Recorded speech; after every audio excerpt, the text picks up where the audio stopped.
माननीय मंत्री, माननीय अध्यक्ष महोदय पधार रहे हैं।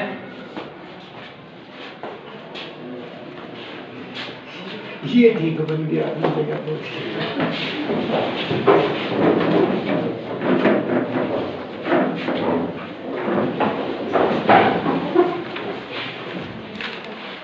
Honorable members, I cordially welcome you all to the winter session of Youth Parliament. Hope this session will be very fruitful one as we all discuss the important matter concerning the nation.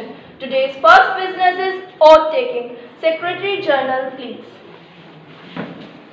Mr. Tushar Sati, who stands elected from Mera constituency of UP, will now take the oath or affirmation. Mr. Tushar Sati, please.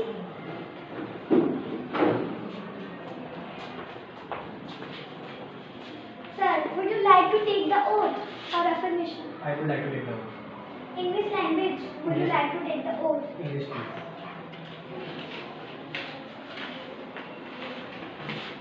I, Tushar Sati, have been elected a member of Lower House of the Youth Parliament to swear in the name of God that I will bear true faith and allegiance to the Constitution of India as by law established, that I will uphold the sovereignty and integrity of India, and that I will faithfully discharge the duty and which I am about to enter. Thank you.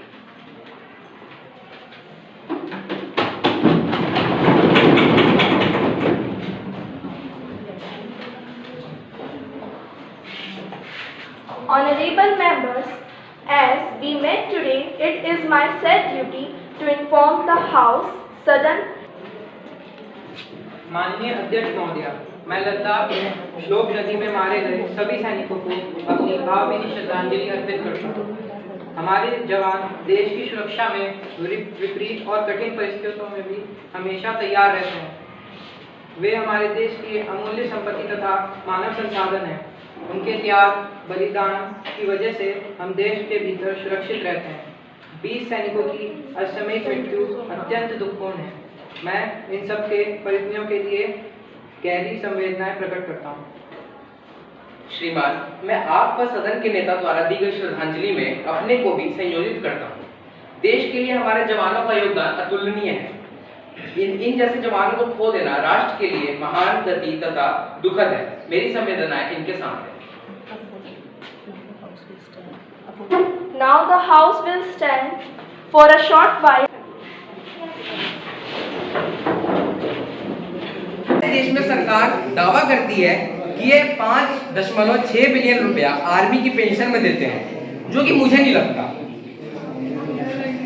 Army की pension में देते हैं जो कि मुझे लग सकते हैं। और मैं इनसे यह भी पूछता हूं कि मिलिट्री में तो 5.6 बिलियन खर्च करते हो, लेकिन इन्हीं की पार्टी के जो विधायक हैं महीने महीने छुट्टियों पर रहकर सैलरी उठाते हैं, उसका क्या? उसमें कितने रुपए देते हैं? आपकी पार्टी उसमें कितने रुपए देती है? आपके लगने ना लगने से कुछ नहीं होता। क्यों? मैं भी देश का इंसान हूं।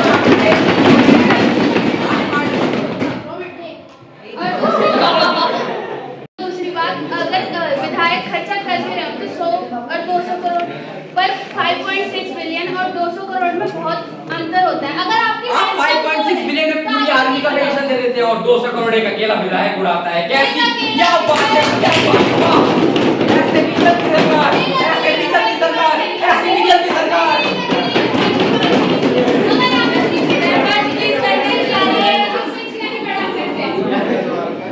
Question number 101, Ms. Harshita, please. महोदय, मेरा प्रश्न माननीय वित्त मंत्री से है। महोदय, हमारे देश में धन के वितरण असमानताएं बहुत चिंतादायक स्थिति है। इसकी शुरुआत 8 नवंबर 2016 में हुई थी, जब भाजपा सरकार ने बिना सोचे समझे नोटबंदी की थी। 15,41,000 करोड़ रुपए डिमोनेटाइज हुए। उसमें से 99% पैसे बैंकों में वापस करे गए। लोगों की परचेजिंग पावर कम हो गई। माननीय, आप इसका जवाब दें। Finance minister, please. माननीय स्पीकर महोदय, मैं आपके द्वारा हर्षिता जी और उनकी पार्टी को यह कहना चाहूँगी, जब आप प्रश्न पूछते हैं तो पहले उसकी पूरी जांच पड़ताल करके आया करें। आपने ये बोला कि परचेजिंग पावर या वितरण की असमानता अभी आ रही है, पर जब यह आपकी सरकार की है जब हुआ था। अब हमारी जब से सरकार आई है तब से उसकी दिन प्रतिदिन भारत में डेवलपमेंट हो रहा है, गरीब लोगों को सब्सिडी तथा राशन प्रोवाइड कराया जा रहा है, जिससे आजकल वितरण की असमानता कम हो गई। Number 104, Miss Manisha, please. आदरणीय स्पीकर मैडम, 7/2019 में जब संविधान संशोधन कर केंद्र सरकार ने आरक्षण देने की बात करी, आरक्षण आर्थिक स्थिति को देखकर देने की बात करी, तो ऐसा लगा जैसे ये कानून देश के सभी गरीबों को फायदा पहुंचाएगा।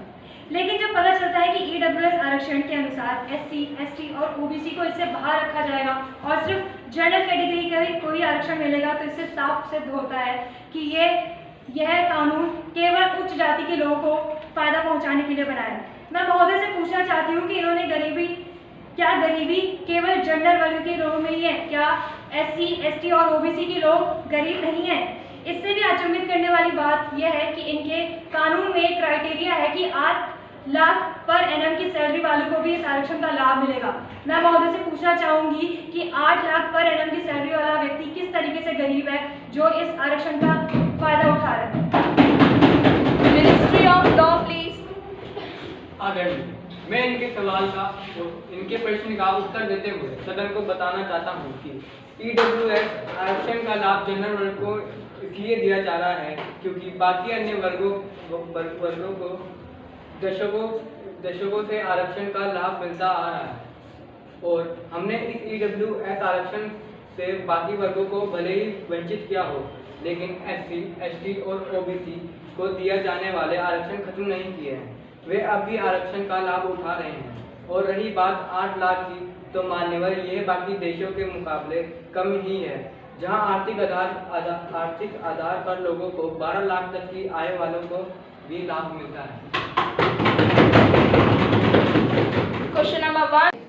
तो आप जब भी प्रश्न लाएं तो कृपया कर उस पर पूरी जांच पड़ताल करके आएं। मान्यवर जो आपने कहा कि परचेजिंग पावर देश के लोगों की बढ़ रही है, दरअसल ये एक सरासर काला झूठ है, क्योंकि परचेजिंग पावर सिर्फ आपकी पार्टी के विधायकों की बढ़ रही है, ना कि गरीब किसान और गांव में रहने वाले लोगों की बढ़ रही है। किसी आम आदमी की परचेजिंग पावर नहीं बढ़ रही है, वो दिन पर दिन गिरती जा रही है। आपकी और आपकी पार्टी की तो महिमा है, वो कुछ भी बोलती है, सही में बोल देते हैं। आपके पास कोई डाटा है? जी डाटा है, NCE द्वारा दी गई ये रिपोर्ट आप भी देखिए। Members, please maintain silence. Question number 102, Mr. Ankit, please. महोदय, मैं इस सदन के माध्यम से बताना चाहूंगा कि अभी जब मैं सदन में खड़ा हूं तब $1 की कीमत 81.47 पैसे, मैं दोहराता हूं, $1 की कीमत 81.47 पैसे। क्या मान्यवर हमारी सरकार अपनी ही सरकार की तरह हमारे देश की करेंसी की भी वैल्यू को गिराती जा रही है? आखिर इसका कारण क्या है कि रुपए की वैल्यू दिन प्रतिदिन और देशों की तुलना में गिरती जा रही है? सबसे पहले तो हम आपको ये बताना चाहेंगे कि जो करेंसी की वैल्यू डिवैल्यूएट हो रही है, गिर रही है, ये सरकार द्वारा नहीं करा जा रहा है, ये कराया जा रहा है फ्लेक्सिबल एक्सचेंज रेट सिस्टम की द्वारा, क्योंकि हमारे देश के अंदर फ्लेक्सिबल एक्सचेंज रेट सिस्टम चलता है जो डिमांड और सप्लाई पे काम करता है, तो इसमें सरकार का कोई हाथ ही नहीं है। और आपको हम ये और बात बता दें, मान्यवर आप ऐसे हाथ पीछे नहीं कर सकते, क्योंकि और डेवलप्ड कंट्री भी है जहां पे उनका करेंसी जैसे डॉलर है, वहां भी ये जो आपने सिस्टम बताया वहां भी चलता है, वहां का कैसे करेंसी बढ़ती जा रही है, देश की गिर रही है। हम आपको ये और बात बताना चाहेंगे कि हमारा देश डेवलप देश नहीं है, डेवलपिंग देश है, इसके अंदर अभी डेवलपमेंट हो रहा है, पूरा डेवलप नहीं हुआ है। दिखना तो चाहिए ना डेवलपमेंट, आप ये दिख रहा है डेवलपमेंट कहां है? आप ये बताइए, जहां पे पहले पॉवर्टी 50% 22 से 23% हो चुके हैं, आप बताइए इतना बड़ा गैप कैसे आया? क्यों? क्योंकि हमारा डेवलपमेंट हुआ है। पॉपुलेशन नहीं बढ़ रही है, पॉपुलेशन नहीं बढ़ रही है, बेरोजगारी तो कम करें, पॉपुलेशन भी तो बढ़ रही है, उसका क्या असर? पॉपुलेशन में सरकार, पॉपुलेशन के लिए भी सरकार, आप बताइए हम क्या कर सकते हैं? सरकार जो स्कीमें चलाती रहती है, दिक्कत है, आप हाथ पीछे मोड़ लेते हैं, आप कुछ करते नहीं, आप हाथ पीछे मोड़ लेते हैं, विकास दिखाइए। आप विकास देखना है आपको, विकास आप देखिए ना, 1947 से लेकर अभी तक का हमारा विकास आपको दिख नहीं रहा है? देश कहां से कहां उठ चुका है, आपको ये नहीं दिख रहा है? अच्छा, 1947 से लेकर 2000 तक हमारी सरकार थी, आपकी सरकार है 2000 से लेकर 2022 चल रहा है, कितने % का विकास हुआ है मान्यवर, कितने % का? हमारी सरकार के आने के बाद ही सब्सिडी और ये सब चीजों को ढंग से दिया जा रहा है। सब्सिडी मिलती किसे? सरकार के लोगों को, आम आदमी को बुद्धू है, आम आदमी तो बस वोट मांगने जाना है आम आदमी के पास, आम आदमी से कोई मतलब नहीं है। मैंने बोल दिया आपको, आप जरा डेटा उठा के देखिए, डेटा ही उठा के देखा है। पहले सब्सिडी में मात्र 10 या 20% लोगों तक जाती थी जब हमारी सरकार नहीं थी। अभी भी नहीं जाती। बिहार और राजस्थान के पिछले जिलों में जाकर देखिए, अभी भी वहां तक सब्सिडी नहीं पहुंचती है। ऐसा नहीं है, हमारा डेवलप देश अभी नहीं हुआ है और डेवलपमेंट बाकी है। अभी आप देखिए और डेवलपमेंट होगा। Members maintain silence, please. Question Sneha, please. महोदय, मेरा प्रश्न ministry of road and transport से है। महोदया, अभी लगभग 20 दिन पहले केवाड़ नाम के जिले में 15,000 करोड़, मैं दोहराती हूँ 15,000 करोड़ का पुल पहली बारिश में ही गिरकर तहस नहस हो गया। क्या हमारी सरकार इसका जवाब देगी कि 15,000 करोड़ जो कि अच्छा खासा पैसा है एक पुल को बनाने के लिए, तो फिर यह पुल पहली बारिश में कैसे गिर गया? Ministry of Road and Transport. महोदय, हम मानते हैं कि पुल गिर गया क्योंकि जिस इलाके में वो पुल गिरा है उस इलाके में बहुत तेज बारिश हुई है और इतनी भारी बारिश होने के कारण वह पुल गिर गया। वाह जी वाह, अब तो इनकी सरकार में बारिश में भी पुल टूटने लगे हैं। महोदया, यह विकिपीडिया की रिपोर्ट साफ कहती है कि पुल में कच्चे माल का प्रयोग करना ही उसके गिरने का मुख्य कारण था। वाह नेहा जी वाह, जब मन करे आप हमारी सरकार पर आरोप लगा देंगे। हमने अपना काम पूरी ईमानदारी के साथ किया है और वैसे भी आपकी सरकार का तो काम ही है सभी कार्यों में टांग अड़ाना। मैं आपको याद दिला दूं कि जब हमारी सरकार सत्ता में थी, जो देश के जीडीपी अलग स्तर पर बढ़ रहे थे, जैसे ही इनकी सरकार आई, सारी स्ट्रेटेजी को डिस्ट्रॉय करके अपने आप को अमीर बनाने में लग गई और देश को मूर्ख। ऐसा बिल्कुल नहीं है, आप हम पर झूठे इल्जाम लगा रहे हैं। आप झगड़ा मेरा सच इल्जाम है तो बताइए। स्पीकर मैम, मैं यूथ अफेयर मिनिस्ट्री से पूछना चाहती हूँ कि हमारे देश की बढ़ती युवा पीढ़ी राजनीति में बढ़ चढ़कर इंटरेस्ट ले रही है। देश की बढ़ती युवा पीढ़ी देश की प्रगति में कुछ योगदान दे सकती है, पर अफसोस की बात यह है कि हमारी सरकार युवाओं के लिए कुछ कर ही नहीं रही है। बजाय कुछ करने के उन्होंने तो उल्टा युवाओं को बेरोजगार बना दिया है। Ministry of Youth Affairs, please. Honorable Speaker Madam, we very well understand the need of time. It is efficiency of our government that youth is interested in politics. Virtual labs and skilling e-labs are being promoted to remote crucial thinking.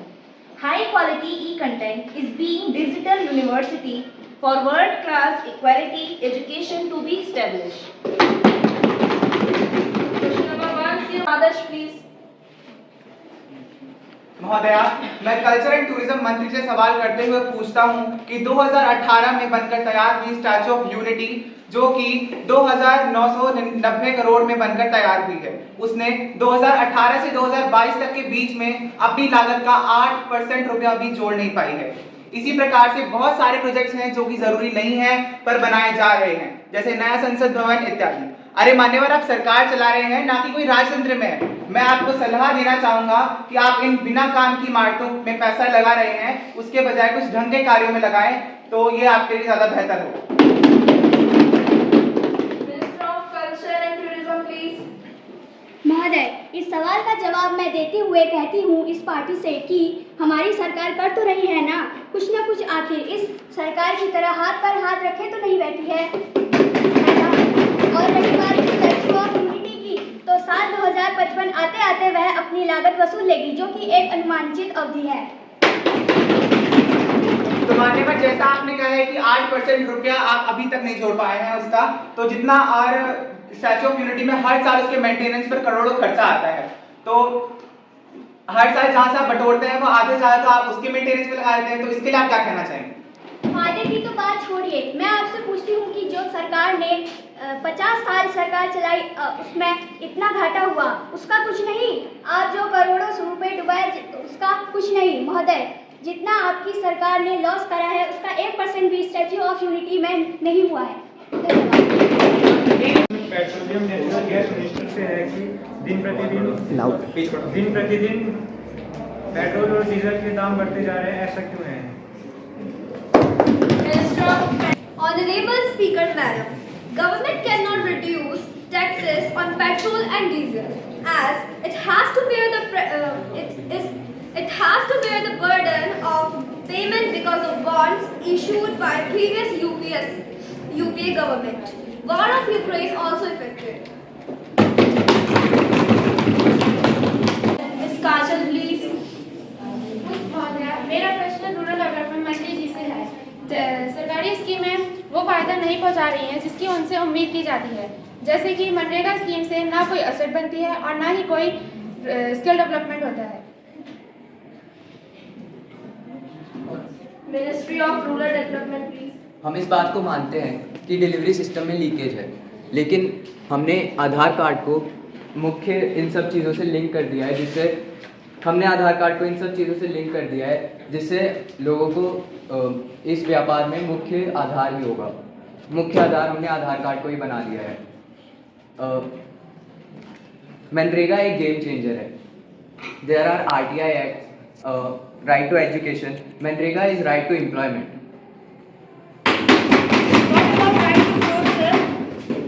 Number of IIT has also increased from 7 to 16 and IIM has also increased. हम हमेशा women empowerment की बात करते हैं, लेकिन मैं legal empowerment of poor की तरफ आपका ध्यान दिलाना चाहती हूँ। Ministry of social and justice employment. Honorable Speaker, legal empowerment means process through which poor and excluded people become able to use the law.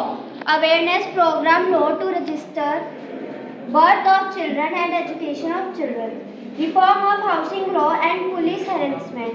We set a budget of 12 lakh crore for awareness program law. 22 का अंत आ चुका है और आपकी सरकार ने कुछ वादे किए थे जो 2022 तक पूरे हो जाएंगे, जैसे हर भारतीय को घर पानी, घर बिजली को 24 घंटे पहुँचेंगे, किसानों की आय बढ़ेगी, बुलेट ट्रेन भी आ जाएगी। लेकिन आज मैं इस सदन में खड़े होकर यह बोल सकता हूँ कि इस वादे में ये जो वादे हमारी सरकार ने करे थे, इनमें से 60% सफलता के साथ पूरे हो चुके हैं। बाकी जो 40 असफल रहे हैं उसका कारण 2020 और 21 के बीच में कोरोना महामारी के आने से सब तहस नहस हुआ है। लेकिन हम आपको विश्वास दिलाते हैं कि 2026 तक हम ये सारे कार्य ईमानदारी से पूरे कर लेंगे। धन्यवाद। इन्वेस्टर्स आने के बजाय देश छोड़कर जा रहे हैं, कंपनियों के शेयर बढ़ने के बजाय गिरते जा रहे हैं। भारत जो कि प्रोडक्शन और मैन्युफैक्चरिंग के लिए बहुत बड़ा हब है, ऐसे देश में इन्वेस्टर्स का छोड़कर जाना क्या सही में विकास की ओर हमारा देश जा रहा है? Ministry of corporate affairs please. हम आपको ये बताना चाहेंगे कि हमारे देश के अंदर ये जो हो रहा है, हम मानते हैं कि ये हो रहा है, मगर आप मुझे ये बताइए, ये जो देश के हमारे लोग हैं, ये हमारे स्वदेशी को क्यों नहीं अपना रहे? ये देश के सामान को क्यों नहीं अपना रहे? ये इतना इंपोर्ट क्यों कर रहे हैं? आप हमें ये बताइए। जब देश 50% से ज्यादा विदेशी मांगना आपके विधायक यूज करते हैं, आम आदमी नहीं जाता दुबई में 5 महीने घूमने, आपके विधायक जाते हैं वो वहां के पैसे आम आदमी। हम आपको ये बताना चाहेंगे, कितने होंगे सरकारी आदमी बताइए? 100, 50, 200, 1000, वो कितने ही हो, लेकिन आम आदमी से डबल कट तो वो करते हैं, डबल ट्रिपल। वो करोड़ों करोड़ आके आते हैं हमारे पर। एक आम आदमी ना अपनी पूरी जिंदगी भर में करोड़ों रुपए नहीं उड़ा पाता, क्योंकि एक बार में आपका विधायक दुबई में उड़ा के आ जाता है। हम आपको ये बताना चाहेंगे, 135 करोड़ जनता 100 रुपए भी लगाए ना तो उनका 10 गुना से 15 गुना ज्यादा है। आप ये देख रहे हैं, अभी तो कह रहे हैं परचेजिंग पावर कम हो रही है, लोग इंपोर्ट नहीं कर रहे हैं। बताइए, पर ये अभी की बात है, हम तो अभी की बात कर रहे हैं। ये डिमोनेटाइजेशन तो बहुत पहले हुआ था। Now breach of privilege. Ma'am, a serious breach of privilege has been committed by the leading newspaper of Delhi and by writing wrong about the political party. Did you give the notice of it earlier? Yes, I have already given notice of it in writing today. It will be examined. Papers to be laid. Ma'am, I like to lay on table a copy of the following papers under subsection 1A of Companies Act 1956, reviewed by the government on the working of State Farm Corporation of India along with audited documents.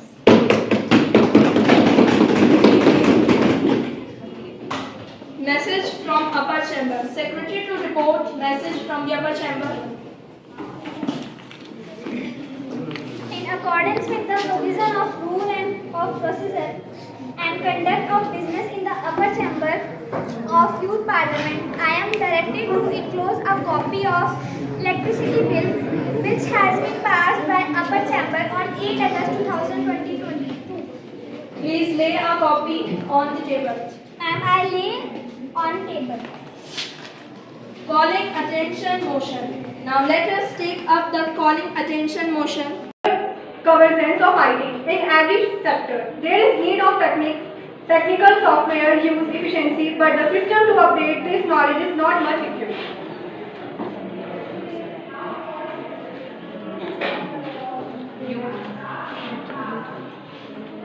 Many schemes are being implemented from school level to impact knowledge.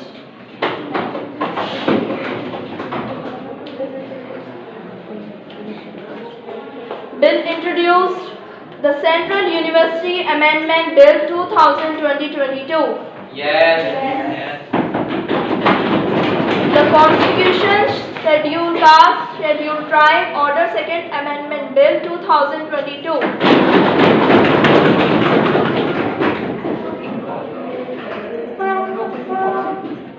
अभी 2 minute बैठे रहना sir. Bill to be considered. Electricity Amendment Bill 2022. Yes. New Delhi International Arbitration Central Bill 2022. No. The House is adjourned till the next proceeding. I will request principal sir to guide our student for. Very good. चलिए भैया बच्चे जय गुरुदेव. I am addressing sir so जय हिंद बच्चों. जय हिंद. बहुत अच्छा है, कम से कम you have come to know the functioning of the parliament, how the ministers and other all representative of society work in a Sansad. किस तरीके से आप लोग अभी तक पता चलता था आप लोगों को कैसे काम चल रहा होगा, कैसे मिनिस्टर्स काम करते हैं, कैसे प्राइम मिनिस्टर काम करते हैं, कैसे संसद में जो अध्यक्ष है वो किसी भी बिल को, किसी भी लॉ को ये बनाते हैं तो उसमें सबकी अनुमति होती है. जैसे जब मैं आया तो एक बिल पास करवाया था आप लोगों ने, कौन सा इलेक्ट्रिसिटी बिल, तो उसे अभी यहाँ से तो पास हो गया. It will shift to the upper house, that is Rajya Sabha. फिर वहां से सैंक्शन होगा, फिर that will go to the president. जब प्रेसिडेंट उसको 3 स्टेज पर जाकर, और यदि उसके बाद भी उसके सिग्नेचर के बाद भी यदि कोई पिटिशनर सुप्रीम कोर्ट पे जाके उसके अगेंस्ट में काम करता है तो फिर वहां से भी एक उसके लिए शायद काम करना पड़ता है. तो जितने भी अब देखो हम जितने नियम बनाते हैं आप लोगों के लिए, कोई भी सरकार बनाती है वो कितने अध्ययन के बाद बनाती है, और उन नियमों को हम किस तरह से पालन करते हैं. तो आपने देखिए बहुत अच्छी आप जो डिबेट कर रहे थे कि मिनिस्ट्रीज किस तरह से काम करती है, कैसे कैसे प्रॉब्लम्स होती हैं, कैसे कैसे रेज करते हैं, कहाँ कहाँ समझ. अब तो आप लोग भी जागरूक हो गए. अब हमारे यहाँ तो आप लोग जब बड़े हो रहे हो तो समझो अब तो सीएम पीएम की सीधी आप लोग बात कर सकते हो. अगर हरिद्वार में आपको कहीं कोई दिक्कत है you can directly mail to the PM portal and within 24 hours PM साहब ने, धन्यवाद देंगे पीएम साहब ने और सीएम साहब ने 24 घंटे के अंदर अंदर उस के ऊपर कार्रवाई के लिए वो संज्ञान लेके जब तक उसकी रिपोर्ट नहीं लिख पाती वो तब तक काम पूरा नहीं होता. मालूम है बात. हाँ, तो आप आगे जाओगे, बहुत जागरूक हो रहे हैं, धीरे धीरे स्कूलिंग में आप समझ रहे हो, आप जाते हो आपके मोहल्ले में है, आपके शहर में है, कोई बहुत भाई यहाँ पर एक ऐसा जो समाज को खराब करने वाला कोई ऐसा काम चल रहा है तो आपकी जिम्मेदारी है कि हम रिपोर्ट करें सीएम को कि साहब इस तरह से नशे का ये बहुत वैसा हो रहा है, मतलब कोई भी इलीगल वर्क आपको लगता है कि ये रिपोर्ट कि this is happening in our city. तो ऐसी बात नहीं है. हमको कई बार लगता है नेता खाते हैं, ऐसा हम लोगों के दिमाग में नेताओं की छवि हमेशा. अंकित कौन है? ठीक है ना, वो अपनी जगह ठीक है. एक बात और बताओ, अगर अंकित जैसे ना हो ना फिर तुम जैसे काम ही नहीं करेंगे. इसलिए तो बीजेपी बिगड़ी हुई है क्योंकि कांग्रेस टाइट नहीं है। नहीं, ऐसा नहीं है। ऐसा ही है सर। कांग्रेस और कितना टाइट हो, कांग्रेस का अध्यक्ष सड़क पे तो घूम रहा है टाइट हो।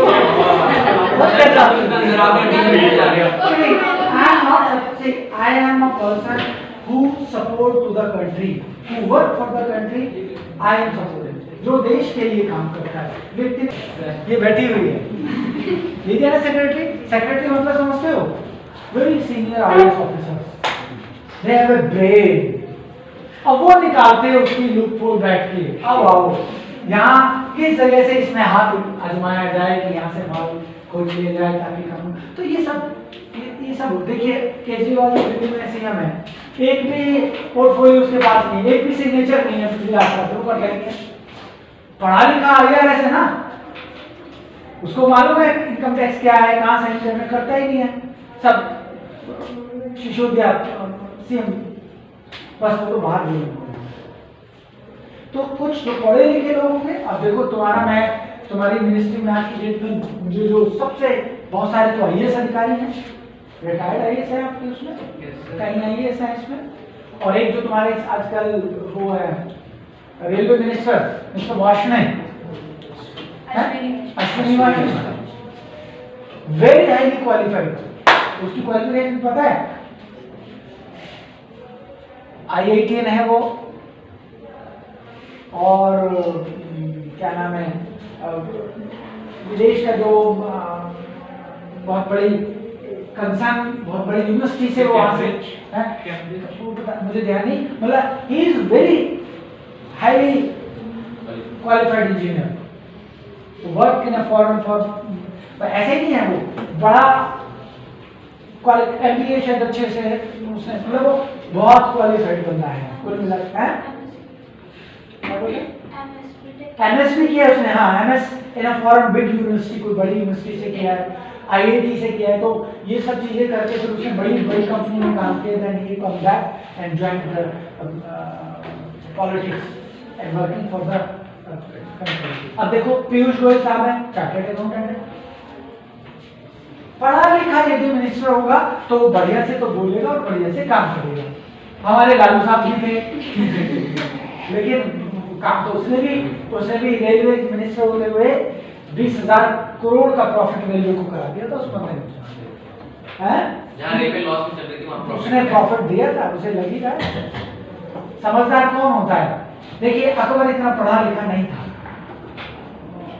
था, लेकिन उसने अपने चारों तरफ समझदार लोग रख लिए थे, नवरत्न रख लिए थे, है ना, बीरबल जैसा बुद्धिमान, तानसेन जैसा संगीतज्ञ, टोडरमल जैसा वो सब है ना। तो जब उनकी सलाह से काम करता था तो he rule in the country for many years and expend the country. उसी तरह से अगर हमारे अंदर समझ नहीं है लेकिन हम समझदार व्यक्ति से सलाह लेकर उस काम को करेंगे तो हम आगे जा सकते हैं। अब मैं आप पर आ गया हूँ, उसी तरह से आप लोग यदि किसी चीज को नहीं समझ पाते हैं तो अपने टीचर माता पिता की समझ से काम करेंगे तो आप लालू जैसा जब प्रॉफिट करा सकता है तो आपके माता पिता और गुरुजन तो आपको कहां पर ले जाकर खड़ा। All the best, you did well, thank you madam, and thank you for conducting you madam और सर को करो।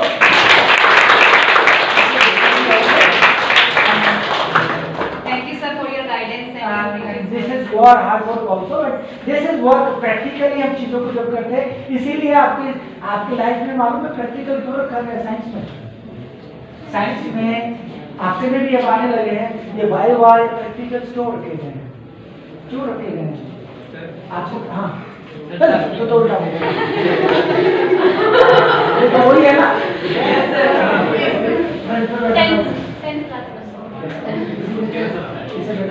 ये आपको उस जगह ले जाकर खड़ा कर देते हैं। जैसे देखिए मैं अभी आपको एक थ्योरी में पार्लियामेंट पढ़ा हूं वो, और यहाँ पर आपको पार्लियामेंट का एक प्रैक्टिकल सीन क्रिएट किया, तो दिस इज यहाँ पर आपको चीजें ज्यादा बढ़िया से समझ में